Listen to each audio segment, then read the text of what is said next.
Good morning. It's still technically the morning. So good morning, guys. How are y'all? Fantastic. Let's try again. Good morning, guys. How are y'all? Good job. Guys, I just love feeling like I'm in a room. So my name is Darren Sides. I am the executive pastor. If you're a guest in the room, that means I don't normally preach. So if I make you mad or you don't like me, that's fine. Just come back next week and you will hear Gary. Gary is not here today because he celebrated his daughter getting married yesterday, and he's on a vacation. And so I figure if you can help your child get out of your house, you deserve a vacation. I know the parents in here probably agree with that. So kudos to Gary, and you guys get stuck with me. If you look at that video, last Sunday was so much fun. We had a great time at the beach. It was so encouraging to see these individuals take a stand for their faith. And they did it through baptism. And baptism is a symbol for the individual that they believe that Jesus was God, that he lived, that he died, and that he rose again. And you signify that just by going out and creating this milestone of baptism, because Jesus told us that every believer should do it. However, baptism isn't just for the individual. Baptism is also an important communal celebration for the entire church. It's not just on the individuals, for everybody else too. And I love that we had 3 of our churches there. So in that video, you saw Thule and Chen, the pastors of our Korean, who worship inside of Arlington right now. And Chen, the pastor of the Vietnamese church that's down on the other end of the hallway. So if you leave and you start smelling some good Vietnamese food, or pizza, because they alternate it, that's at the other end, and so you can go hang out with them too. And then us, San Marco, and we were all together celebrating baptism together, and I love that picture of the churches coming together and worshiping. It was such a good time that Hannah Park got scared that we had too many people, and so they sent their enforcers out to us to tell us we all can't be in the same room at the same time, and that was cool. And that's great. It's great as a body of believers to come together. And because we want to recognize that the individuals are seen and appreciated by the larger church body because of their faith. It's a celebration for the individual because of what Christ did on the cross, but it is a way of seeing the individual, particularly in situations where they may no longer be seen inside of their same relationships that they had before faith in Jesus in the same way. Maybe their family or their friends just don't understand what they did. And so because of that, I think it's so much important for the church to come along those individuals and see them for who they are, and to recognize and celebrate their decision to follow Jesus. And so the importance of being seen, being accepted, being included, it's a natural desire in all of us. And I'm not talking about a desire that's kind of narcissistic to be elevated. I'm just talking about a desire to be part of a group.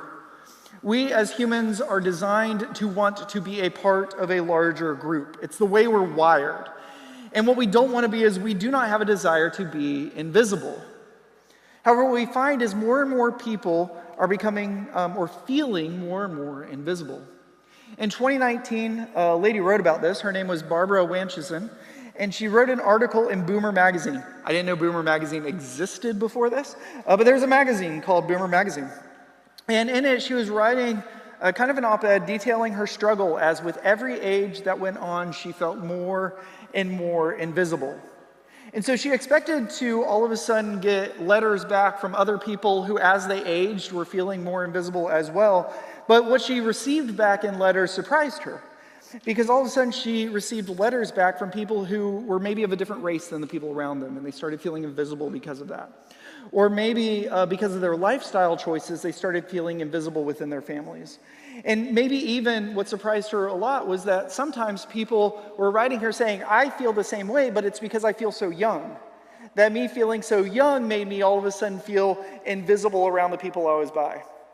And so Barbara started to research this phenomenon. She met a professor of psychology out at Stanford named Laura, and she learned more and more of what was going on, and what she learned surprised her as well. Because older individuals are actually, by research, being shown to be more emotionally healthy than younger individuals. And what does that mean? Well, it means even in the midst of COVID, when some of the older individuals were more isolated because of medical concerns, they still felt less isolated than the younger individuals who were out going around. And that's incredible. It's incredible to recognize the fact that feeling invisible is something that is invasive in our culture today. And so the question just begs itself on, have you ever felt invisible? Maybe it was at work or school. Maybe it was in a relationship where the other person cared so much about their needs and were so focused on what they needed that your needs and who you were became invisible. Maybe you've been a part of a group that's been marginalized or ignored. And so we've all felt invisible at some point in time for some reason. So what do we do when we hear of somebody feeling invisible? Well, a common phrase is something like, I see you. And by that, people have good intentions. They mean like, I understand. I know what that feels like too. But the truth when you feel invisible is that you don't need somebody just to see you. You need somebody to understand you. You need an advocate. And so we long for a God who will not only see us in our pain, but will respond to our pain. And I think when we feel invisible, that's what we're feeling. We're feeling something else about how we were wired. We're feeling this reality that we are wired for relationships, and ultimately we're wired for relationships with God to where we feel seen and we feel advocated for by a Father who loves us in the midst of our suffering and pain. So perhaps you're here today and you're wondering if God's ever seen you. Surely if he exists and if he is a loving God, then he would have responded to you when you lost your job, or when your spouse was unfaithful, or when your child rebelled, or when you were being abused in a situation. If God is all loving, all powerful, all seeing, then why is he not there sometimes, or he feels like he's not there when we're in the midst of our suffering? And so today, that's what we're going to look at in a passage where God is called El Roy, or the God who sees. And we're going to learn this principle. And so in your worship guide, whether you're looking through the app or whether you're actively with your paper worship guide with you right now, here's the principle: that God sees us even when we don't see him, or when we look the other way. And we will learn that even when others can't or won't see us, he is still the God who sees. So we're going to look at this through a passage in Genesis 16. We're continuing on our conversation where we're walking through the desert with a family. This family left their homeland in Ur, and it's led by a man named Abram.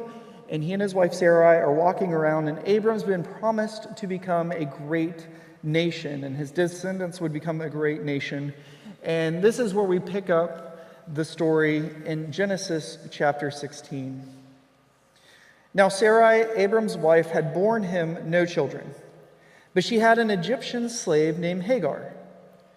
So she said to Abram, "The Lord has kept me from having children. Go sleep with my slave. Perhaps I can build a family through her."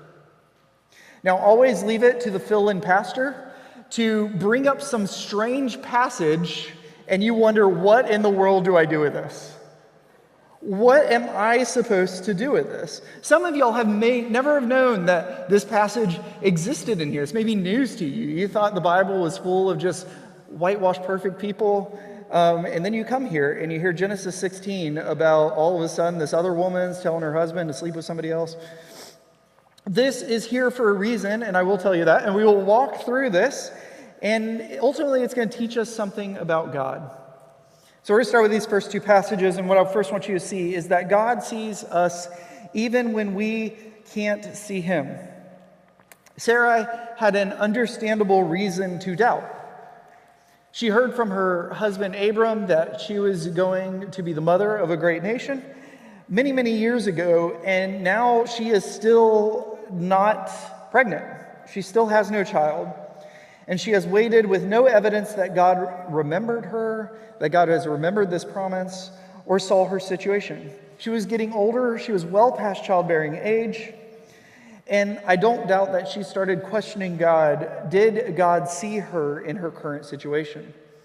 And also, Abram was getting older. And so not only did God not see her, but did God see Abram in all of who he was? Abram was getting older by the day. Another passage in the Bible describes Abram as being close to gone.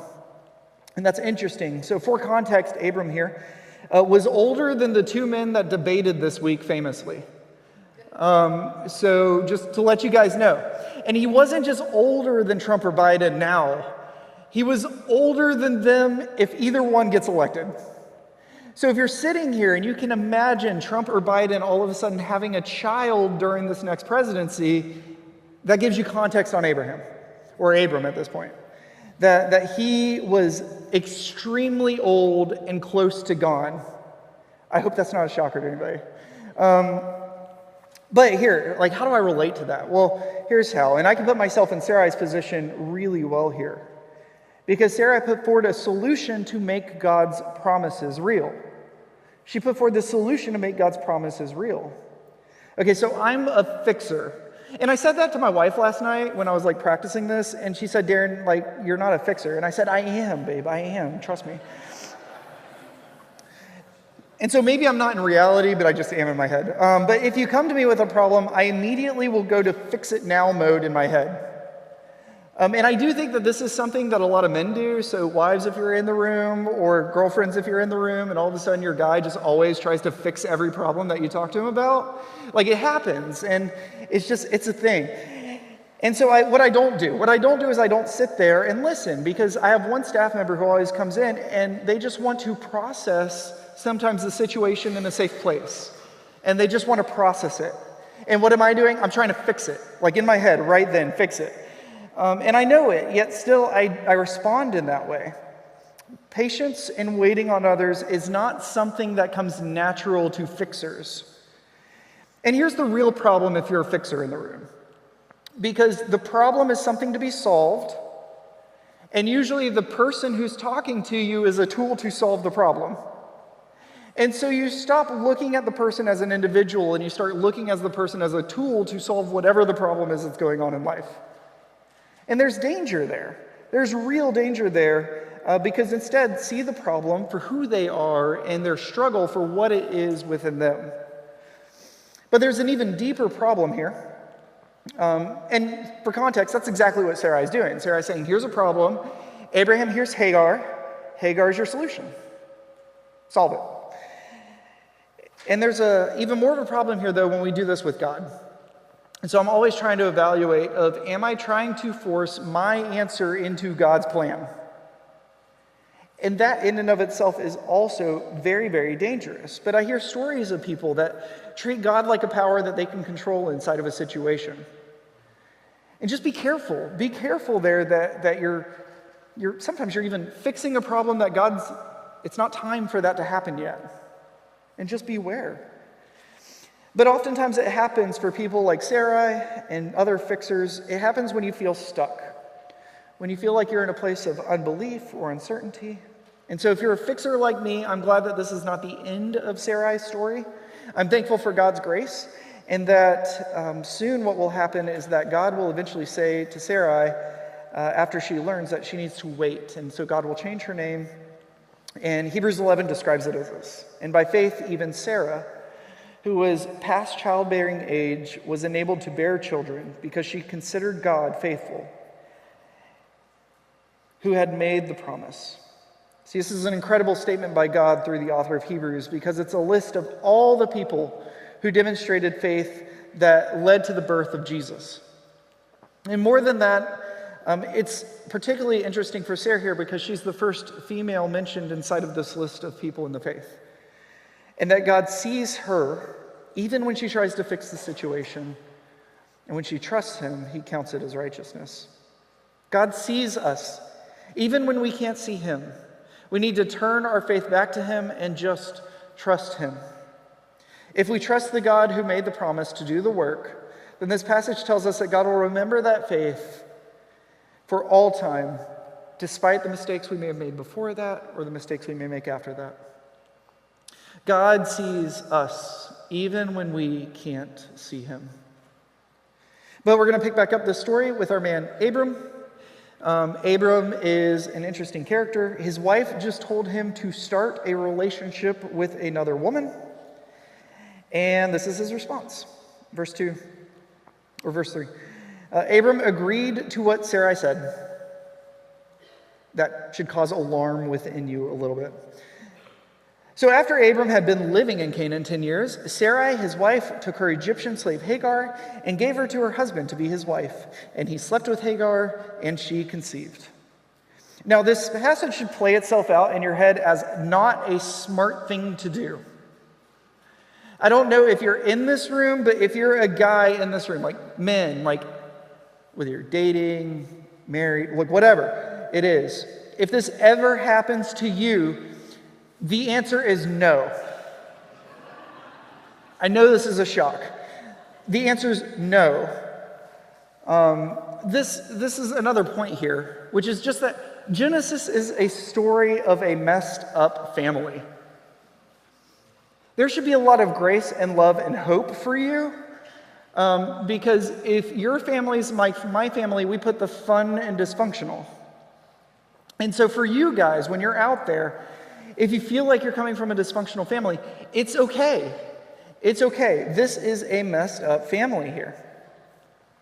And this seems obvious. It seems obvious that Abraham should have said no. But the obvious nature of this applies to the next part of today's principle, that God sees us when we look the other way. God sees us even when we look the other way. Well, we have no record of God ever speaking directly to Sarai. And I'll talk about that in a little bit. You can debate me on that. That's fine. We know that God regularly spoke with Abram. Abram should have known. Abram should have known. God had repeatedly assured Abram of his promise to give him a son and a family, that he would make this family into a great nation. So why did Abram go and look the other way when Sarai came to him with this idea of having a child with her servant Hagar? I think part of the answer to that question of why did Abraham do this, is because Abram was continuing to suffer from a sin that I do think men sometimes suffer from, which is just being passive. Rather than arguing with his wife that this isn't a good idea, rather than comforting her, because you don't just argue, like you can comfort her and say, hey babe, like this isn't a great idea. Rather than reassure her that all is well and that there will be a promise and just to hold on, Abram looked the other way and took the easy way out with Hagar. And this is a pattern for Abram. God told him to leave his family, and so he stayed with his father, and he took his nephew. And this resulted in delays and distractions on this journey that Abram was going on. And now he fails to trust God. He looks the other way, and he passively follows Sarai's plan. And this will end up creating a lifetime of trouble for Abram, and it will create generations of trauma for his descendants.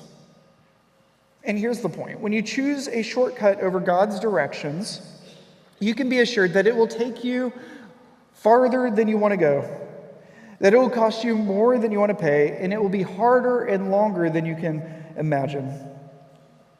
Trust in the Lord with all of your heart and lean not on your own understanding. In all your ways, submit to him, and he will make your paths straight. Despite Abram's willingness to look the other way, God still saw Abram. Abram's story is a story that is incredibly relatable. If you feel that your life is filled with crooked paths, if you feel like you always make a mistake, if you feel like you just wander more than ever, then you should see hope inside of this story. I love the way Hebrews 11 talks about Abram, as he learned to trust and look at God instead of looking his own way.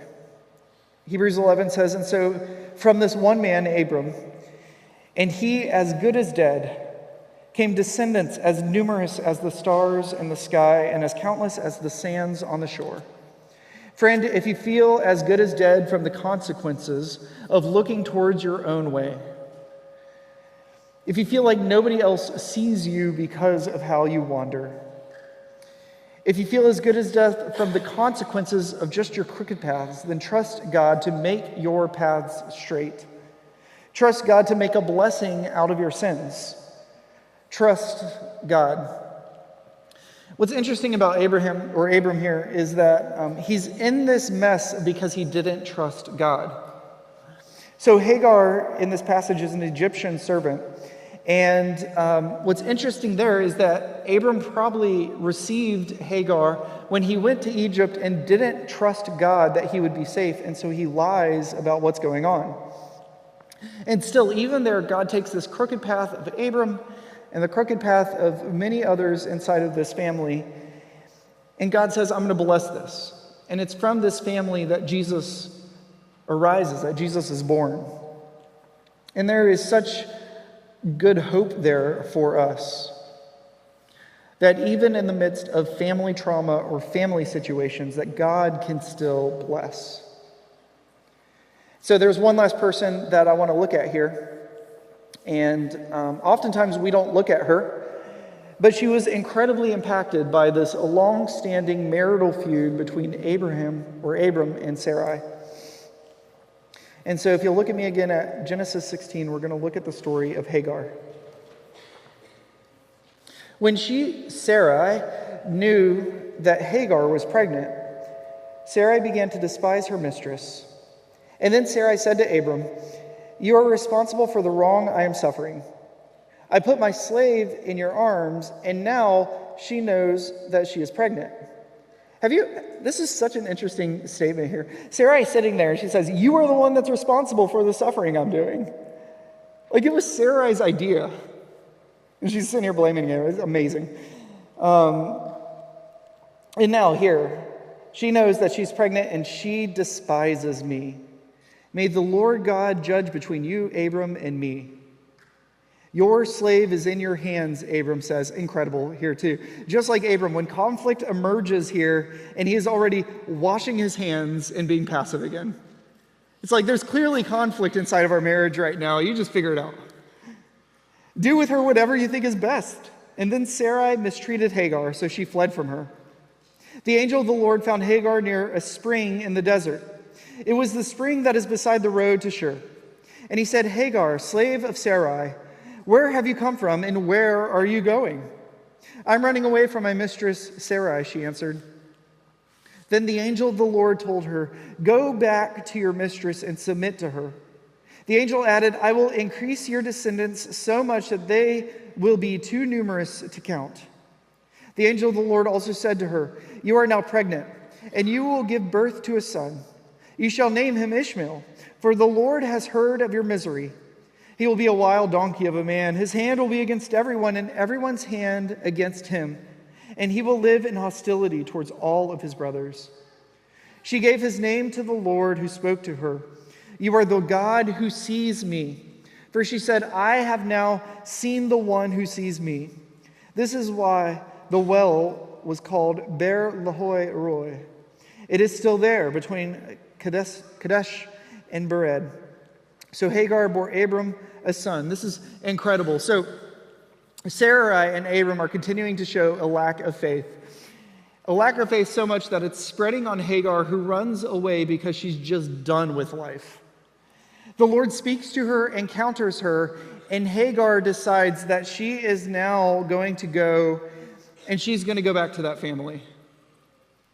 It's a story of the people of God that God has spoken to not displaying faith, and Hagar actually displaying more faith than Abram and Sarai. To say, no, I'm going to go back into that family, and I'm going to give birth to this child. And so she gave, and Abram gave the name Ishmael to the son that she bore. Abram was 86 years old when Hagar bore him Ishmael. Here's what we see from Hagar, that God sees us even when others do not. Again, Hagar was Sarai's slave, probably acquired from Pharaoh when Abram and Sarai lived inside of Egypt. She had most likely been a slave her entire life. The only gods that she knew were the gods of the Egyptians, and the gods of the Egyptians did not care about the slaves that existed in Egypt. She never knew a personal God. And then all of a sudden, she's just fixed to this family of nomads wandering around in a land that she did not know, still a slave, but this guy who she's following states that he's encountered the one true God. But that God seems no more interested in her than the gods of the Egyptians. Life was only getting harder for her. Then she's used by Abram and Sarai to solve a problem that she doesn't understand and probably had no statement in whether or not she was going to be a surrogate inside of this family. And then, on top of all of that, she's treated harshly by Sarai and is forced to flee into the desert to die. That is the story of Hagar. God could have looked the other way. After all, wasn't Abram and Sarai's child supposed to be the child of blessing? Wouldn't it have been easier to just let this saved girl die in the desert and save Abram and the nation of Israel? And wouldn't that have saved us from a lot of trouble, even generational troubles now? Because the nations of Israel and the nations of the Arab individuals and the Arab people are still at war to this day. And so we have the children of Sarai and the children of Hagar still at war to this day. And couldn't God, all of that, have been stopped if you would have just let this happen? Man, I'm glad God is not as pragmatic as I am. That God shows more love than I can ever imagine. And that somehow God looked on Hagar with grace. God saw Hagar and he spoke to Hagar. And this is something where, at the very least, it hasn't happened up to this point to Sarai. Up to Genesis 16, God has not spoken directly to Sarai. And you could say that in Genesis 18, maybe God does. And somebody fact-checked me, and they said, well, he kind of does there. Okay, maybe. I think Sarai overheard it from afar, but fine, maybe. But even to this point, it is amazing at the love of God, because the way God addresses Hagar here is completely different from the way that God talks about Sarai in Genesis 18. That the mother of the Arab nations and the relationship that that mother had with the angel of the Lord is so much more profound than anything God had had, at least in the writing up to this point, with Sarai, the mother of the nation of Israel. That is incredible. I don't know what to make of that besides this, that God loves everyone. And his plan was always, from the very beginning, that God's plan was the salvation of all people, of all nations, not just his chosen people. Abram's family was to be a light to the nations, and Hagar was the representative of the nations because she was the foreigner in the land too. She was the Egyptian that is there, that is being overlooked by everyone, that is just a tool to be played. And God looked at her, and God saw her as a person. That God loved her as a person. And this is a history that repeats itself over and over again inside of the Bible, that God consistently sees the people that nobody else wants to see or acknowledge. In Luke 8, there's a woman who's bleeding profusely. She's coming through the crowd cloaked. She touches Jesus, somehow making her way through a crowd unseen, and Jesus recognizes her, sees her, heals her. In John 4, there's a woman at the well who was so sexually deviant and had so many husbands that she couldn't go to the well with every other woman out of the gossip that was occurring inside of that village. And so she was alone and invisible and outcast. And to her, Jesus sees her and recognizes her and shows love to her. In John 9, there is a blind man who Jesus' own disciples use as a theological point. And Jesus stops them and heals him. Jesus sees the people that nobody else wants to see. And that is the story here. And it's not a surprise that in Hagar, God rescues the foreign slave mother that is abandoned to die by a spring. That God rescues her from her isolation and her invisibility. And God calls on her to go back. And then that God raises her up and allows this woman to be the mother of all the Arab nations that are alive today. That God promises to Abraham and promises to Abram that his descendants would be as numerous as the stars in the sky, and that this would not just be fulfilled through the nation of Israel. It would not just be fulfilled through all of us who are a part of that family of Gentiles believing in Jesus Christ, but it's also by those people who were born from Hagar. God desires for you to see him for who he is, the God that sees you. However, it's still hard for us to see him. There's no doubt about that. Sometimes we can mentally agree that there may be a God somewhere out there, that there may be a God who maybe loves us, but we don't feel his presence in our current circumstances. We don't feel it through the things that we're going through. And so what do we do then? What do we do if I can mentally kind of assent to it, but I don't feel it? Well, here's the practice. When you can't see God's hand at work in your life, when you can't see God's hand moving through you, trust in God's heart. Trust that you have an advocate that is there for you. This trust is what Jesus calls us to when our doubts manifest as anxiety and worry. Therefore, I tell you, do not worry about your life, what you will eat or what you will drink, or about your body, what you will wear. Is not life more than food, and the body more than clothes? Look at the birds in the air. They do not sow or reap or store away in barns, and yet your heavenly Father feeds them. Are you not more valuable than they? Can any of you, by worrying, add a single hour to your life? And why do you worry about clothes? See how the flowers of the field grow? They do not labor or spin, yet I tell you, not even Solomon in all of his splendor was dressed like these flowers. If this is how God clothes the grass of the fields, which is here today and tomorrow is thrown into the fire, will he not much more clothe you, O you of little faith?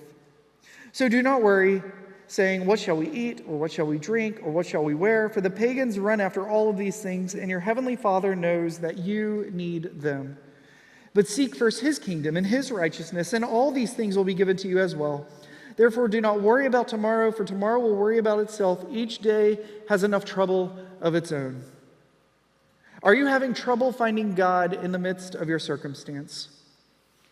Maybe like Sarai, you feel like you must take matters into your own hands. You are a fixer. What if you just waited on the Lord, knowing that he sees you even if you can't see him?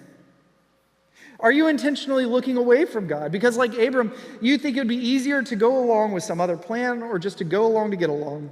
Let me tell you, it won't be. Don't let passivity keep you from experiencing God's miracle inside of your life. Don't keep making crooked paths, but let God make your crooked paths straight. Maybe you relate the most to Hagar. You feel unseen. You feel like others have taken advantage of you and that God has forsaken you. Know that Jesus felt this way too.